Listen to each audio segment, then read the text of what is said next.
اعوذ باللہ من الشیطان الرجیم بسم اللہ الرحمن الرحیم من یہد اللہ فهو المہتدی ومن یضلل فاولئک هم الخاسرون وَلَقَدْ زَرَعْنَا لِجَهَنَّمَ كَثِيرًا مِنَ الْجِنِّ وَالْإِنسِ لَهُمْ قُلُوبٌ لَا يَفْقَهُونَ بِهَا وَلَهُمْ أَعْيُنٌ لَا يُبْصِرُونَ بِهَا وَلَهُمْ آذَانٌ لَا يَسْمَعُونَ بِهَا أُولَئِكَ كَالْأَنْعَامِ بَلْ هُمْ أَضَلُّ أُولَئِكَ هُمُ الْغَافِلُونَ۔ سبحان اللہ۔ اس آیت کے اندر اللہ تبارک و تعالی نے ہدایت اور گمراہی کے بارے میں ارشاد فرمایا ہے، کیونکہ پچھلا واقعہ بالم بن بعورہ کا تھا کہ اس مقام پر پہنچ کر بھی وہ گمراہ ہو گیا کہ زمین پر بیٹھ کے عرش الہی کو دیکھ لینا کوئی عام بات تو نہیں تھی نا، ٹھیک ہے، اور یہاں زمین پر بیٹھ کر وہ لوح محفوظ کو دیکھ لیتا تھا، پھر اس کے بعد پچھلی جتنی کتابیں تھیں وہ اس کا عالم تھا۔ تو اگر ایسا شخص گمراہ ہو سکتا ہے تو پھر ہم تو پھر کسی کام میں بھی نہیں آتے ہیں۔ تو اس لیے ہر بندے کو نا اس بات سے ڈرنا چاہیے کہ کم سے کم اگر ہم جہاں بھی جس مرضی مقام پہ پہنچ جائیں، رب کی جو تقدیر ہے نا وہ ہمیشہ غالب آ جاتی ہے، سبحان اللہ۔ ٹھیک ہے نا۔ تو اللہ تبارک و تعالی نے ارشاد فرمایا من یہد اللہ فهو المہتدی ومن یضلل فاولئک هم الخاسرون۔ تو میں جسے اللہ ہدایت دے وہی ہدایت یافتہ ہے۔ ہدایت وہی ہے، ہدایت پر وہی ہے جسے رب ہدایت عطا فرما دے۔ ویسے تو ہر شخص ہدایت کا دعوے دار ہے نا، کہ جس سے پوچھ کے دیکھے وہی کہتا جی مطلب ہے کہ ہدایت پر تو میں ہی ہوں، لیکن فرمایا ہدایت والا صرف وہی ہے جسے رب ہدایت عطا فرما دے۔ اور رب کی ہدایت کیا ہے؟ وہ ہے دین اسلام، وہ اسلام ہے۔ اسلام کے علاوہ دوسرا ہدایت کا کوئی راستہ نہیں ہے۔ آپ جتنے مرضی راستے اختیار کر لیں، جتنی مرضی کوششیں کر لیں، ٹھیک ہے جی، ہدایت جو اللہ تبارک و تعالیٰ نے رکھی ہے وہ صرف اور صرف اسلام کے اندر رکھی ہے۔ اسلام کے علاوہ دوسرا کوئی راستہ ہے ہی نہیں جو آپ کو ہدایت تک پہنچا سکے۔ اور آگے اللہ تعالیٰ نے ارشاد فرمایا وَمَن يُضْلِلْ، جسے اللہ گمراہ کر دے فَأُولَئِكَ هُمُ الْخَاسِرُونَ، فرمایا وہی لوگ نقصان اٹھانے والے ہیں۔ تو اب اس کا کیا مطلب ہے؟ پھر ہدایت اور گمراہ تو پھر رب کرتا ہے، تو پھر اس میں بندے کا کیا قصور ہے؟ تو اس آیت کا مطلب یہ ہے کہ ہدایت کو بھی اللہ نے پیدا کیا ہے اور گمراہی کو بھی اللہ نے ہی پیدا فرمایا ہے۔ ہاں بندے کے اختیار کے اندر ہے، بندے کو دونوں راستے دکھا دیے گئے ہیں کہ اگر یہاں سے جانا چاہے تیری مرضی، ادھر سے جانا ہے تیری مرضی۔ دیکھیں نا، جنت کا راستہ بھی دکھا دیا گیا ہے، جہنم کا راستہ بھی دکھا دیا گیا ہے، واضح طور پر ہر چیز سامنے ہے انسان کے کہ اگر یہ رستہ اختیار کرے گا یہ جنت کی طرف جاتا ہے، یہ رستہ اختیار کرتا ہے یہ جہنم کی طرف جاتا ہے۔ اب کس بندے کو پتہ نہیں ہے کہ چوری کرنے سے تو بندہ جہنم میں جائے گا نا، جنت میں بے ایمانی کرنے سے، شراب پینے سے، سود کھانے سے، زنا کرنے سے، قتل کرنے سے، یہ سارا کچھ یہ وہ راستے ہیں جو انسان کو جہنم میں لے جا رہے ہیں۔ نماز ہے، روزہ ہے، حج ہے، زکوٰۃ ہے، دین کا سیکھنا ہے، رشتہ داروں کے ساتھ، ہمسایوں کے ساتھ حسن سلوک کرنا، اخلاق سے پیش آنا، دین اسلام کو سیکھنا، یہ جنت کی طرف لے کے جاتا ہے۔ تو دونوں راستے اللہ تبارک و تعالیٰ نے واضح طور پر ارشاد فرما دیے ہیں۔ اب دیکھیں نا، امتحان کا ایک اصول ہوتا ہے کہ جب آپ امتحان دینے جائیں گے تب آپ کے سامنے پیپر آتا ہے کہ یہ مسئلے ہیں، یہ سوال ہے، ان کو حل کرنا ہے، اس سے پہلے کسی کو پتہ نہیں ہوتا ہے۔ واحد اسلامیہ ہے جس نے سارا پرچہ دنیا کے اندر ہی حل کر کے رکھ دیا ہے۔ سبحان اللہ۔ ہمیں نہیں پتا کہ قبر کے اندر کون کون سا سوال ہے، ہمیں نہیں پتا کہ قیامت کے دن کون سا سوال ہونا ہے۔ جب اتنا کھلا پیپر ہے، سب کے سامنے رکھ دیا گیا ہے کہ یہ سوال تم سے پوچھے جانے ہیں، اس کی تیاری کر لو۔ پوری بک نہیں ہے یار، پوری کتاب نہیں ہے، صرف محض چند سوالات ہیں جن کے بارے میں قیامت کے دن پوچھا جانا ہے، قبر میں پوچھا جانا ہے۔ بھائی اس کی تیاری کر کے آنا۔ اب پھر بھی بندہ تیاری نہیں کر رہا ہے، حلال کے بارے میں پوچھا جائے گا کہ نہیں پوچھا جائے گا؟ حرام کے بارے میں پوچھا جانا ہے کہ نہیں پوچھا جانا ہے؟ جوانی کہاں گزاری ہے پوچھا جائے گا، جی پیسہ کہاں سے کمایا ہے پوچھا جانا ہے، پیسہ کہاں خرچ کیا ہے پوچھا جانا ہے، جوانی کہاں گزاری ہے پوچھا جانا ہے، جی اخلاق کے بارے میں پوچھا جانا ہے، نماز کے بارے میں پوچھا جانا ہے، زکوٰۃ کے بارے میں پوچھا جانا ہے۔ جب پوری دنیا کے اندر جتنے بھی مسلمان ہیں سب کو پتا ہے کہ پوچھا جائے گا، قبر کے 3 سوال سب کو پتا ہے، لیکن اس کے باوجود بھی آپ بخاری پاک کی حدیث پڑھ کے دیکھیں، آقا علیہ الصلوۃ والسلام نے ارشاد فرمایا قیامت قبر کے اندر جانے کے بعد مومن بندہ ہی مجھے پہچان سکتا ہے۔ سبحان اللہ۔ جب مومن بندے کے سامنے کہا جائے گا نا جی ما کنت تقول فی ھذا الرجل، اس شخصیت کے بارے میں تو کیا کہتا رہا ہے؟ حضور نے ارشاد فرمایا مومن بندہ کہے گا ھذا محمد الرسول اللہ جاءنا بالبینات، فرمایا یہ وہ اللہ کا رسول ہے جو ہمارے پاس نشانیاں لے کے آیا ہے. پھر حضور نے فرمایا منافق اور مرتاب مجھے نہیں پہچان سکے گا. یا رسول اللہ منافق کو سمجھ آ گیا, مرتاب کون ہے؟ ہمارا جو ساری زندگی شک کے اندر ہی رہا, جس کا شک ہی ختم نہ ہوا, میرے بارے میں شک میں رہا. حضور نے فرمایا قبر کے اندر وہ مجھے نہیں پہچان سکے گا. اب دیکھیں نا, ساری زندگی ہمیں پتہ ہے یہ 3 سوال ہیں, یہ قبر کے اندر پوچھے جانے ہیں. قیامت کے دن سب سے پہلا سوال کس چیز کا ہے؟ نماز کا. ہر ایک بندے کو پتا ہے, چاہے جتنا جاہل سے جاہل بندہ ہے, مسجد میں آئے نہیں آئے, نماز پڑھتا ہے یا نہیں پڑھتا ہے, قرآن پڑھا ہے یا نہیں پڑھا ہے, جاہل سے جاہل ترین شخص بھی اس بات کے بارے میں جانتا ہے کہ قیامت کے دن اس سے نماز کے بارے میں, زکوٰۃ کے بارے میں پوچھا جانا ہے, روزے نہیں رکھے ہیں پوچھا جانا ہے. تو یہ ساری باتیں پتہ ہونے کے باوجود بھی اگر کوئی شخص سیدھے راستے پر نہیں چل رہا ہے تو پھر وہ یہ نہیں کہہ سکتا جی مطلب مجھے تو پتہ ہی نہیں چلا تھا. تو ہدایت اور گمراہی دونوں کو رب نے پیدا فرمایا ہے, اور انسان کے سامنے دونوں راستے رکھ دیے گئے ہیں کہ جس کو تو اختیار کرنا چاہے تیری مرضی ہے, جو مرضی اختیار کر لے. اب شکلیں نہیں بدلتی ہیں, اب حساب کتاب رکھ دیا گیا آگے والا. ٹھیک ہے, اب یہاں دنیا میں فیصلے نہیں ہوتے, فیصلے اب جا کے سانس ٹوٹنے کے بعد فیصلے شروع ہو جاتے ہیں. ٹھیک ہے, تو اس لیے اللہ تبارک و تعالیٰ نے ارشاد فرمایا ہم نے ہدایت بھی اور گمراہی بھی دونوں انسانوں کے سامنے رکھ دی ہیں. ہاں, جو ہدایت پا گیا وہ جنت کے اندر چلا گیا ہے, جو ہدایت نہیں پا سکا ہے فاولئک هم الخاسرون, اس نے اپنا نقصان کیا, کسی اور کا نقصان نہیں کیا. اور اگلی بات دیکھیں, فرمایا وَلَقَدْ زَرَعْنَا لِجَهَنَّمَ كَثِيرًا مِنَ الْجِنِّ وَالْإِنسِ, ہم نے جنوں اور انسانوں میں سے بہت سارے لوگوں کو جہنم کے لیے پیدا کیا ہے. انسانوں میں سے بھی, جنات میں سے بھی بہت سارے ایسے لوگ ہیں جن کو ہم نے جہنم کی خاطر ہی پیدا کیا ہے. مطلب کیا ہے؟ یعنی اللہ تبارک و تعالیٰ نے انسانوں کو پیدا فرما دیا, جنوں کو بھی پیدا فرما دیا, تو پھر ساتھ ہی فرمایا کہ ان میں سے جو جنات تو ویسے مٹی ہو جائیں گے, یاد رکھیں جنات کا جو اینڈ ہے, جو اس کی جو حساب کتاب ہے, جو جنات ہوں گے نا اچھے, ان کو تو مٹی کر دیا جائے گا, یہ اس کا حساب ہے. اور رہا مسئلہ جو برے جنات ہے, کافر ہے یا دوسری چیزیں ہیں, ان کو پھر جہنم کے اندر پھینک دیا جائے گا.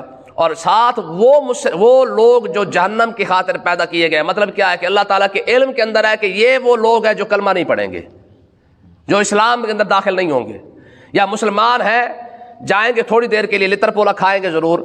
جن لوگوں نے جہنم کے اندر جانا ہے یہ بھی رب کو پتا تھا, جنہوں نے جنت میں جانا ہے وہ بھی رب کو. آقا علیہ الصلوۃ والسلام مسجد نبی میں تشریف فرماتے اور حضور نے ارشاد فرمایا صحابہ مجھے اسی دیوار کے سامنے سے جو ہے وہ 2 کتابیں دکھائی گئی ہیں جس کے اندر جنتیوں کے بھی نام لکھے ہوئے ہیں, جہنمیوں کے بھی نام لکھے ہوئے ہیں. سبحان اللہ. ہاں, جس نے جنت میں جانا ہے اس کا نام کیا ہے, اس کے والد کا نام کیا ہے, کہاں رہتا ہے, کس طرح رہتا ہے, کہاں گھر ہے, کہاں نہیں ہے. فرمایا وہ سارا کا سارا کتاب کے اندر لکھا گیا ہے. ٹھیک ہے, اور دوسری کتاب فرمایا وہ مجھے دکھائی گئی ہے, اس کے اندر جو جہنم کے اندر جائے گا کون ہے, نام کیا ہے, باپ کیا ہے, کہاں رہتا ہے. فرمایا وہ جو جہنم کے اندر جائے گا وہ بھی سارا کا سارا مجھے دکھا دیا گیا ہے. تو اللہ تعالیٰ نے ارشاد فرمایا کہ بہت سارے لوگ ایسے ہیں جنات کے اندر بھی اور انسانوں کے اندر بھی جن کو ہم نے جہنم کے لیے پیدا کیا ہے. اب ان کی نشانی کیا ہے ذرا وہ دیکھیں. فرمایا لہم قلوب لا یفقہون بہا, جہنمی لوگ وہ ہیں ان کی نشانی یہ ہے کہ ان کے دل ایسے ہیں لا یفقہون بہا, حق کو دیکھیں گے ضرور مگر سمجھیں گے نہیں. حق کو نہ سمجھنے والا, یعنی ان کے پاس دل ہی ایسے ہیں, لہم قلوب, ان کے دل ایسے ہیں, لا یفقہون بہا, حق کو کبھی قبول. تو جس کا دل حق قبول نہ کرے سمجھ لو کہ یہ جہنمی کی نشانی ہے. واضح ہے کہ نہیں؟ اور اگلی نشانی فرمایا وَلَهُمْ أَعْيُنٌ لَا يُبْصِرُونَ بِهَا, فرمایا ان کی آنکھیں ایسی ہے حق دیکھ بھی لے تو حق ان کو نظر نہیں آتا ہے. یہ جہنمی کی دوسری نشانی ہے. تیسری نشانی فرمایا وَلَهُمْ آذُنٌ لَا يَسْمَعُونَ بِهَا, فرمایا ان کے کان ایسے ہیں حق سنتے ضرور ہیں پر حق کو سننے کے باوجود بھی بہرے ہو جاتے ہیں. یہ اللہ تعالیٰ نے ان جہنمیوں کی نشانی بتائی ہے جو جہنمیوں کی جنہوں نے جہنم کے اندر جانا ہے. فرمایا ان کا دل ضرور ہوگا لیکن دل حق نہیں سمجھ سکے گا, کان ضرور ہوں گے, ساری آوازیں سنیں گے پر حق کی آواز ان کے کانوں تک نہیں پہنچے گی. دیکھیں گے ضرور لیکن اس کے باوجود ان کو حق نظر نہیں آئے گا.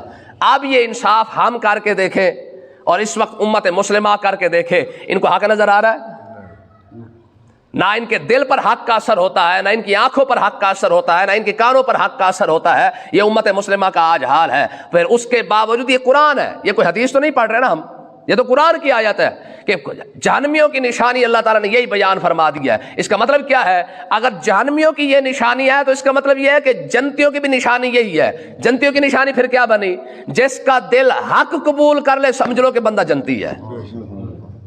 جس کی آنکھوں کو حق نظر آ گیا سمجھ لو بندہ جنتی ہے. جس کی کانوں نے حق کو سن کر ایمان لے آیا، سمجھ گیا کہ یار واقعی سچی بات ہے، حق یہی ہے، سمجھ لو کہ بندہ جنتی ہے.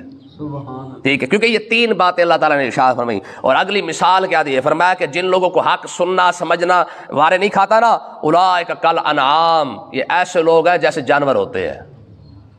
یہ کیا ہے؟ یہ جانور ہے. یہ میں نہیں کہہ رہا، یہ حدیث نہیں ہے، یہ سیدھا قرآن ہے. اولئک کل انعام، جس بندے کو حق سمجھنا ہے سمجھ لو کہ ڈنگر ہے. اور اگلی بات، بل ہم اضل، جانور سے بھی بدتر ہے. جس کو حق نہیں نظر آتا نا وہ جانور سے بھی بدتر ہے. جس کو حق نہیں سنائی دیتا وہ جانور سے بدتر ہے. جس کے دل پر حق کی دستک نہیں ہوتی ہے سمجھ لو کہ جانور سے بدتر ہے. یہ کسی اور کا فرمان نہیں ہے، یہ رب کا فرمان ہے. بل ہم اضل، جانور سے بھی بدتر ہے.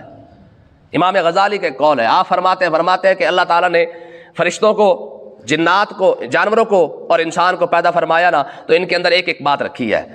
فرشتوں کے اندر یہ بات ہے کہ نہ وہ کھاتے ہیں نہ پیتے ہیں نہ کوئی اور ان کا کوئی کام نہیں ہے، وہ صرف اور صرف عبادت یعنی اتباع کے اندر لگے ہوئے ہیں، عبادت کے اندر لگے ہوئے ہیں. جانوروں کا ایک کام ہے کھانا پینا. فرمایا اللہ تعالیٰ نے انسان کے اندر دو باتیں رکھی ہیں، جانوروں کے اندر کھانے پینے والی خواہشات، اور فرشتوں کے اندر صرف اتباع کی بات رکھی ہے. وہ اللہ تعالیٰ سے محبت کرتے ہیں، پیار کرتے ہیں، اس کی عبادت کرتے ہیں. فرمایا انسان کے اندر اللہ تعالیٰ نے دونوں چیزیں رکھی ہیں، کھانے پینے کی خواہشات کو بھی رکھا ہے، دنیاوی خواہشات کو بھی رکھا ہے، ساتھ ہی اپنی عبادت کا، اپنی محبت کا نگینہ بھی ساتھ ہی رکھ دیا ہے. یہ دونوں چیزیں ساتھ رکھی ہیں. محبت بھی انسان کے دل کے اندر ہے، خواہشات بھی، دونوں انسان کے دل کے اندر ہے. فرمایا کہ اب اس کا نتیجہ امام غزالی نے یہ نکالا. آپ فرماتے ہیں کہ اگر انسان کی خواہش پر رب کی محبت غالب آ جائے تو انسان فرشتوں سے افضل ہے، کیونکہ خواہش بھی رکھی ہے اور محبت بھی رکھی ہے. انسان کی خواہش پر اللہ کی محبت غالب آ جائے تو سمجھ لو کہ فرشتوں سے افضل ہے. اور اگر انسان رب کی معرفت کو چھوڑ کر کھانے پینے پر ہی لگ جائے تو وہ انسان پھر جانور سے بھی بدتر ہے، کیونکہ کھانے پینے کا کام تو جانور کا نا، انسان کا کام. حالانکہ ہمارے بزرگ فرماتے انسان کے کھانے کے لیے نا صرف اتنی چیز ضرورت ہے جتنے اس کی کمر کو سیدھا رکھ سکے. ٹھیک ہے، باقی رہا مسئلہ کھانے پینے کا تو علماء فرماتے تھے اگر عبادت جنید بغدادی رحمۃ اللہ علیہ، آپ بیٹھے تھے اور آپ کے پاس ایک شخص آ گیا اور آ کے کہنے لگا حضرت ایک مسئلہ پوچھ رہا ہے. اور میں بتا، اس نے کہا جی دل کرتا ہے کہ میں بھی صوفی بن جاؤں. کیا بنوں؟ صوفی. کہا مجھے صوفی بننے کا دل کرتا ہے. آپ نے فرمایا پھر صوفی بننے کی ابتدا جو ہے نا وہ بھوک سے ہوتی ہے. یاد رکھیں، تصوف کی ابتدا بھوک سے ہوتی ہے. اس نے کہا حضور میں کتنا کھانا کھا سکتا ہوں؟ فرمایا کہ اگر تو 8 دن کے بعد بھی روٹی مانگے نا پھر تیرا صوفی بننے کا کام نہیں ہے، پھر جا کے بازار میں کاروبار کر. کتنے دن بعد؟ 8 دن بعد بھی اگر تجھے دل کرتا نا میں روٹی کھاؤں میں پھر صوفی والی باتیں چھوڑ، پھر یہ تیرا کام نہیں ہے، پھر صرف جا کے کاروبار کر. ٹھیک ہے، صوفی کون ہے؟ جنید بغدادی نے فرمایا بھائی صوفی ہماری نظر کے اندر صوفی وہی ہے کہ 8 دن گزرنے کے بعد بھی روٹی یاد نہ ہے. یہ امام کشیری رحمۃ اللہ علیہ نے ایک مسئلہ لکھا. فرمایا ایک بزرگ ایسے گزرے جو 16 دن کے بعد ایک لقمہ کھایا کرتے تھے، 16 دن کے بعد.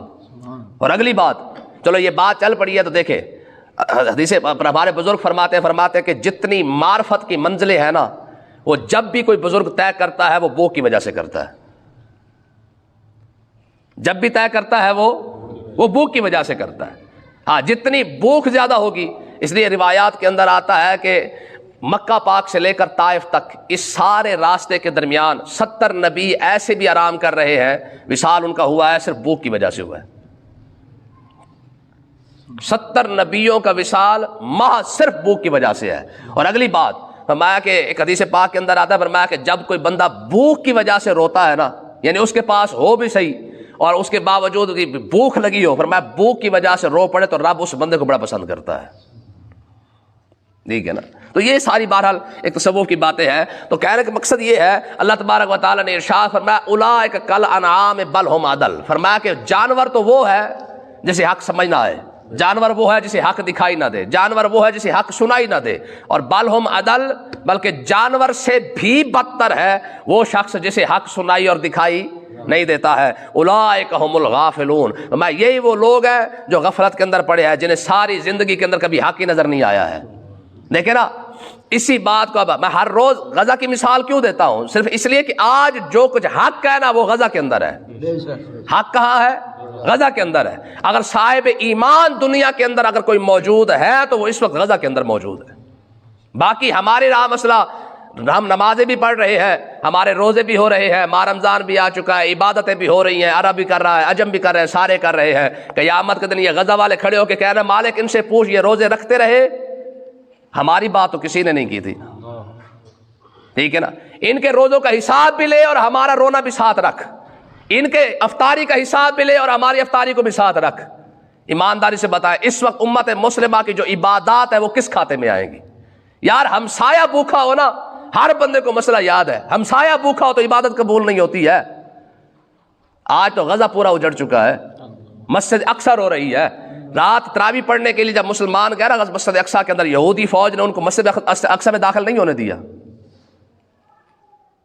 نہیں پڑھنے دی ان کو وہاں پہ تراویح، نہیں عبادت کرنے دی ہے. تو بتائیں مسلمانوں کی عبادت کیسے قبول ہو جائے گی؟ یہ تو ہم خدا کی قسم ہمیں سمجھ صرف اور صرف یہی آیا ہے. ہم سمجھتے کہ تسبیح پھیر لو، سجدے کر لو، نمازیں روزے حج زکات کر لو، بس ٹھیک ہے عبادت ہو گئی، اس کے بعد ہم جنتی بن گئے.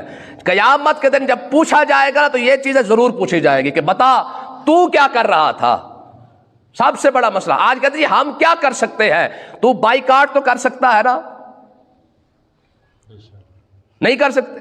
اگر کچھ بھی نہیں کر سکتا ہے کم سے کم جو میچ کھیل دیکھے جا رہے ہیں اس کا بائیکاٹ کر سکتا ہے، جو ان کی چیزیں فروخت ہو رہی ہے اسرائیل کی ان کا بائیکاٹ کر سکتا ہے. عرب والوں سے رب پوچھے گا نہیں تم کچھ بھی نہ کر سکے بزدلو، کم سے کم ان کا تیل تو اسرائیل کا بند کر سکتے تھے نا. تو آج پوری امت مسلمہ کو حق نظر نہیں آ رہا ہے. تو جب حق نظر نہیں آ رہا تو اس وقت جانور سے بدتر نہیں ہو چکی ہے؟ کل 313 تھے، 1000 کے سامنے کھڑا ہو گیا، اور قرآن نے 1400 سال تک اعلان کر دیا ہے کہ یہ وہ لوگ ہیں جن کو اللہ تعالیٰ نے عزت عطا فرمائی ہے. ٹھیک ہے، کل 313 کے بھی عزت پا گئے، آج 1.5 ارب سے زیادہ ہونے کے باوجود بھی ذلیل ہو رہے ہیں.